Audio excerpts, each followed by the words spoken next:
লোকের অভাবে ছোট হয়ে গেছে দক্ষিণ কোরিয়ার সেনাবাহিনী। গত ৬ বছরে দেশটির সেনাবাহিনীর আকার প্রায় ২০% কমে সদস্য সংখ্যা দাঁড়িয়েছে ৪,৫০,০০০-এ। দক্ষিণ কোরিয়ার প্রতিরক্ষা মন্ত্রণালয়ের এক প্রতিবেদনে তথ্যটি নিশ্চিত করা হয়।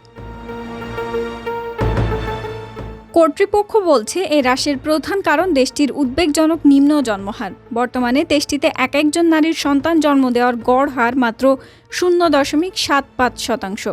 অর্থাৎ দেশটিতে 2 নারী ও পুরুষ মিলে একজন শিশুও জন্ম দিতে পারছেন না। শিশু জন্মের এই হার বিশ্বের সর্বনিম্ন। সবচেয়ে কম জন্মহারের কারণে সামরিক বাহিনীতে বাধ্যতামূলক যোগদানের উপযুক্ত বয়সী পুরুষ জনসংখ্যা কমে গেছে।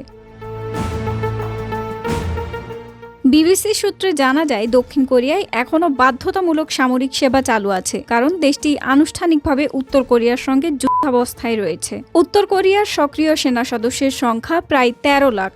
চলতি বছরের জুলাইয়ে দক্ষিণ কোরিয়ার গবেষকদের এক সমীক্ষায় বলা হয়েছিল, উত্তর কোরিয়ার সম্ভাব্য হামলা প্রতিহত করতে দক্ষিণ কোরিয়ায় অন্তত 5 লাখ সেনা প্রয়োজন।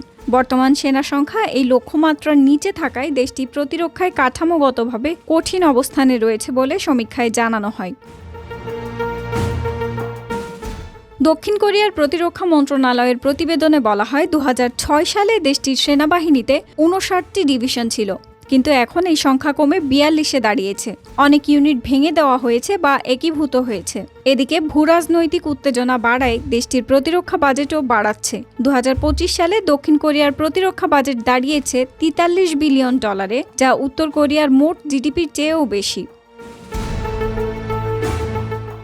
দক্ষিণ কোরিয়ায় সক্ষম সব পুরুষকে 18 মাসের সামরিক প্রশিক্ষণ নিতে হয়। ব্যবস্থাটি দেশটির অনেক তরুণের কাছে অপছন্দের, কারণ এটি তাদের কর্মজীবনে বিঘ্ন ঘটায় বলে মনে করেন সমালোচকেরা।